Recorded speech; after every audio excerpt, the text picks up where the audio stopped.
नमस्कार, मैं हूं अंकुर और आप देख रहे हैं सत्य हिंदी का न्यूज बुलेटिन। एक नजर अब तक की सुर्खियों पर। भारत पाकिस्तान संघर्ष के बाद राफेल लड़ाकू विमान के खिलाफ एक अभियान चलाया जा रहा है। कई देशों की मीडिया इसकी आलोचना भी कर रही है। इसका असर साफ साफ राफेल की कीमत पर पड़ रहा है। रफाल लड़ाकू विमान बनाने वाली कंपनी डसॉल्ट एविएशन के शेयर की कीमत गुरुवार को 1% से अधिक गिर गई। बता दें, ऑपरेशन सिंदूर को अंजाम दिए जाने के बाद डसॉल्ट एविएशन के शेयर में 3% से अधिक की गिरावट आई है और इससे अपनी सारी बढ़त खो थी।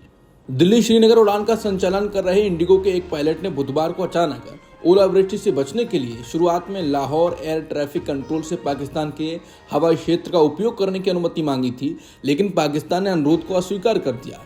अनुमति अस्वीकार किए जाने के कारण विमान ने अपने मूल उड़ान मार्ग को बनाए रखा और गंभीर अशांति का सामना किया। बता दें, टीएमसी के सांसदों सहित 220 से अधिक लोगों को ले जा रहे इस विमान में अचानक ओलावृष्टि होने लगी और पायलट ने श्रीनगर हवाई अड्डे पर हवाई यातायात नियंत्रण को इसकी आपात स्थिति की सूचना दी। बुधवार को विमान सुरक्षित उतर पाया। पाकिस्तानी सेना के प्रवक्ता लेफ्टिनेंट जनरल अहमद शरीफ चौधरी ने आतंकवादी हाफिज सईद की भाषा से मिलती जुलती भाषा का इस्तेमाल किया है। वो सिंधु जल संधि को भारत द्वारा स्थगित करने के मुद्दे पर एक सार्वजनिक सभा में बोल रहे थे। अहमद शरीफ चौधरी ने कहा कि अगर आप हमारा पानी रोकोगे तो हम आपकी सांस रोक देंगे। उनका बयान हाफिज सईद द्वारा इस्तेमाल की गई शत्रुतापूर्ण बयानबाजी को दिखाता है। सोशल मीडिया एक्स पर घूम रहे एक वीडियो में हाफिज सईद को वही शब्द कहते हुए सुना जा सकता है। भारत के बहुदलीय प्रतिनिधि मंडल ने गुरुवार को यूएई में रक्षा समिति के अध्यक्ष अली राशिद अल नुएमी और सहिष्णुता विभाग के मंत्री शेख नायान से मुलाकात की। भारतीय प्रतिनिधि मंडल ने यूएई के नेशनल मीडिया ऑफिस के महानिदेशक मोहम्मद ओबैद अल काबी से भी मुलाकात की। प्रतिनिधि मंडल का नेतृत्व कर रहे शिवसेना सांसद श्रीकांत शिंदे ने कहा कि मुझे लगता है कि यूएई आतंकवाद के खिलाफ पूरी प्रतिबद्धता के साथ भारत के साथ कंधे से कंधा मिलाकर खड़ा है। वहीं यूएई की रक्षा समिति के अध्यक्ष अली राशिद अल नुएमी ने कहा कि आतंकवाद का कोई धर्म नहीं होता, कोई राष्ट्रीयता नहीं होती। ये पूरी मानवता के लिए एक बुराई है और पूरे विश्व के लिए खतरा है। बांग्लादेश की अंतरिम सरकार के प्रमुख प्रोफेसर मोहम्मद यूनुस इस्तीफा देने पर विचार कर रहे हैं, क्योंकि उन्हें लगता है कि राजनीतिक दलों के बीच सहमति नहीं बन पाने के कारण काम करना मुश्किल हो रहा है। बीबीसी बांग्ला सेवा ने गुरुवार आधी रात को छात्र नेतृत्व वाली नेशनल सिटीजन पार्टी के प्रमुख नाहिद इस्लाम के हवाले से खबर दी। इस्लाम ने बीबीसी बांग्ला को बताया कि हम आज सुबह से सर यानी यूनुस के इस्तीफे की खबर सुन रहे हैं, इसलिए मैं इस मुद्दे पर चर्चा करने के लिए सर से मिलने गया था। उन्होंने कहा कि वो इस बारे में सोच रहे हैं। उन्हें लगता है कि स्थिति ऐसी है कि वो काम नहीं कर सकते। बांग्लादेश के सेना प्रमुख जनरल वकार उज जमान और अंतरिम सरकार के मुख्य सलाहकार मोहम्मद यूनुस के बीच सब कुछ ठीक नहीं चल रहा है। ढाका में तीनों सेनाओं के कार्यक्रम में जनरल वकार ने मोहम्मद यूनुस को सख्त संदेश दिया। उन्होंने बांग्लादेश में आम चुनाव कराने का भी अल्टीमेटम दे दिया। म्यांमार सीमा पर प्रस्तावित रखाइन कॉरिडोर को खूनी गलियारा करार देते हुए कहा कि इसे नहीं बनने दिया जाएगा। ढाका ट्रिब्यून की रिपोर्ट के मुताबिक जनरल वकार ने दो टूक कहा कि जब तक देश में चुनी हुई सरकार नहीं आ जाती है तब तक कोई बड़ा फैसला नहीं लिया जाएगा। माना जाता है कि मोहम्मद यूनुस ने रखाइन कॉरिडोर पर सहमति जताई थी, जिसे बांग्लादेश की संप्रभुता के लिए खतरा माना जाता है। जनरल वकार की चेतावनी के बाद बांग्लादेश की अंतरिम सरकार ने रखाइन कॉरिडोर पर यू टर्न ले लिया है। भारत के विदेश मंत्री एस जयशंकर ने फिर दोहराया है कि भारत और पाकिस्तान के बीच हालिया संघर्ष की समाप्ति दोनों पक्षों के बीच आपसी सहमति से हुई।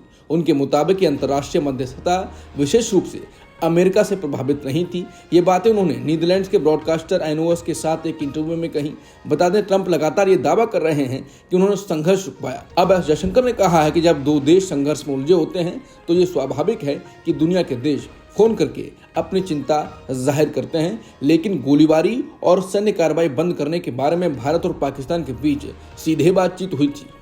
जयशंकर ने कहा कि युद्ध विराम पर भारत और पाकिस्तान के बीच सीधे बातचीत हुई थी। हमने अमेरिका समेत सभी से कहा कि अगर वो समझौता चाहते हैं तो उन्हें हमसे सीधे बात करनी होगी और यही कारण है कि ऐसा हुआ।